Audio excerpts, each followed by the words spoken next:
Place is ready to explode in celebration. There it is! And for the first time since 2009 and 7th overall, the Tigers can say, we are champions.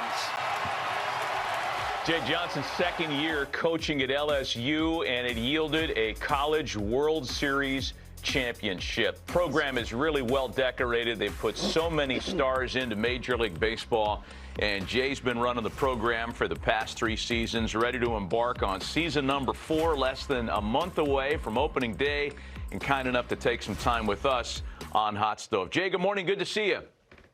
Good morning, guys. Good to be on with you. Is it easier on the college coaching landscape to inherit a program that has that big, rich history, or to have defended a College World Series title as you were forced to do in just your 3rd year down there? Yeah, both of those things are great opportunities as I look at them. You know, we were talking on the break briefly, like, you know, I had a great job at Arizona. I love my time there, but this was the one program that was impossible to say no to because of that great tradition, Coach Skip Bertman, all the great players. You just listed all the MLB alums, and then sign me up for defending a national championship every year. Not easy, but I like that task. So Jay, obviously you've been down that way before, but as a home coach playing in that stadium with that fan base that tailgates every day, it's like college football in baseball. I'm wondering what your reaction was when you saw it firsthand. Yeah, I think I was prepared for it because you hear about it. And then you stand on that top step of the dugout opening night with 13,000 people, and you really get a feel for it. And college baseball has done a great job of building great stadiums everywhere and investing in college baseball. And we certainly have a great ballpark here at the Box, but our fans are the separator. They completely change the environment of this place on game day. And I don't think there's a better home field, you know, in all of America than Alex Box Stadium. You've had a lot of success, Jay, and you've been at this a long time, places like Nevada. You mentioned your run in Arizona.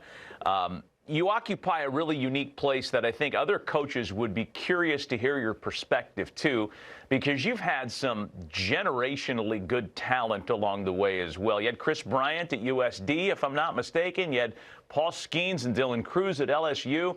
Talk about the idea of, as a coach at the collegiate level, growing and coaching such great players. Yeah, it's an amazing opportunity. And, you know, the only thing I know about life is the only way you're going to be successful is if you surround yourself with really great people. And in my job, that's great players. And you see Paul on the screen there right now. I mean, the pitching ability is like nothing we've ever seen. But this guy was the best leader, teammate, the self-discipline he operates his life at is at a completely different level. You know, Dylan Cruz, you know, who we had at the same time. I mean, the humility that this guy plays with when you walk in the ballpark, this isn't just like the best player on the field. This is one of the best position players in all of college baseball history. And it certainly started a long time ago, you know, with Chris Bryant at San Diego. Austin Wells is one that comes to mind at Arizona. Been very, very blessed and very thankful that those guys chose to come and play for us at all those stops. But it's harder than I think. The misconception is that when you have great players, then coaching and managing becomes easy. There's a whole different set of challenges that come along with that.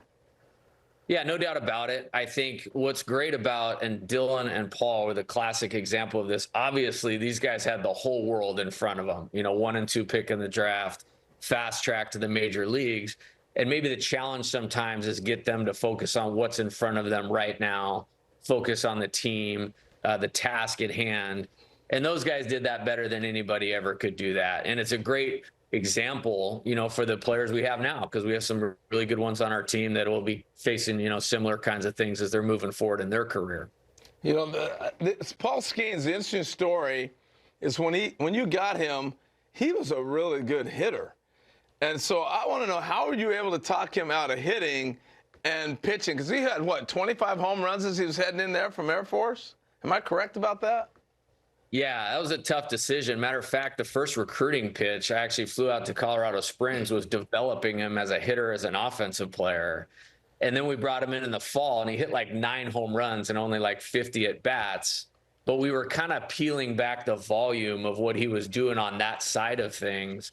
And by doing that, he was making this huge jump on the mound. And I don't know if it was like load, work management, number of rotations decreasing, but you could see where this thing was headed, which is exactly where he's at now.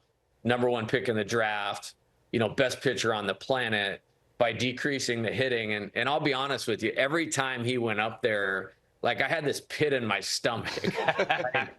Please, somebody don't lose a fastball and hit him on the finger, something like that. It got to the point where the at-bats leading up to the season, like our pitching coach, Wes Johnson's throwing the ball in the other batter's box, and he's just standing up there taking ball 4 because we were all panicked about it. And we had a special offense, and so we knew we could do what we did without him maybe as a hitter, but we could not do that without him as a pitcher. And so I think you did the right thing. We never really had a conversation, and that just kind of speaks to Paul's character, and I think it worked out for everyone. Yeah, I think you're right about that. Jay, we sure appreciate the time. Congrats on the great success that you've had at LSU and throughout your career. We wish you best this season.